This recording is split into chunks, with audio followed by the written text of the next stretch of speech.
ഇന്ത്യയിൽ ആദ്യം നട തുറക്കുന്ന ക്ഷേത്രം. കേരളത്തിൽ അധികമാർക്കും അറിയാത്ത ഈ ക്ഷേത്രത്തിന് പ്രത്യേകതകളേറെ.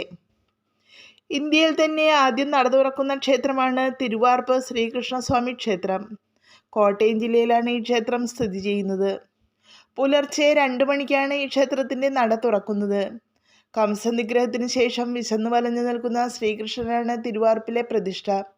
പടിഞ്ഞാറേക്കാണ് ദർശനം. ക്ഷേത്രത്തിൽ വിശന്നു വലഞ്ഞിരിക്കുന്ന ഭഗവാനായതിനാൽ നിവേദ്യം മുടക്കാൻ പാടില്ല എന്നുണ്ട്. ഒരിക്കൽ വളരെ നേരം നീണ്ടുനിന്ന ഗ്രഹണ സമയത്ത് പൂജ മുടങ്ങി. പിന്നീട് നട തുറന്നപ്പോൾ ഭഗവാന്റെ അരയിലെ കിങ്ങിണി അരഞ്ഞാണം അഴിഞ്ഞ് കാൽക്കൽ കിടക്കുന്നതാണ് കണ്ടതെന്ന് പറയപ്പെടുന്നു.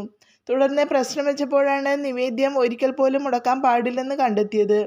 ക്ഷേത്രത്തിലെ ചടങ്ങുകൾക്കൊന്നിനും സമയമാറ്റം പാടില്ലെന്നാണ് അന്നത്തെ പ്രശ്നവെപ്പിൽ പറഞ്ഞിരുന്നത്. രാവിലെ പന്തിരടി പൂജയ്ക്ക് ശേഷം പുല്ലാട്ട് പൂജ എന്ന വിശേഷാൽ പൂജയും നടത്താറുണ്ട്. ദേവസ്വം അറിയിപ്പിൽ ഉദ്യാസമന പൂജ എന്നാണ് പുല്ലാട്ട് പൂജയെ വിശേഷിപ്പിക്കുന്നത്. ഇതിൻ്റെ ഭാഗമായി ശ്രീകോവിലിൻ്റെ നട 16 തവണ അടയ്ക്കുകയും തുറക്കുകയും ചെയ്യും. ഈ ക്ഷേത്രമൊഴികെ മറ്റെല്ലാ ശ്രീകൃഷ്ണ സ്വാമി ക്ഷേത്രങ്ങളിലും ഗ്രഹണ സമയം വിഗ്രഹങ്ങൾ മൂടിപ്പൊതിഞ്ഞു വയ്ക്കും. ഗ്രഹണം കഴിഞ്ഞാൽ അഭിഷേകവും കലശവും നടത്തും.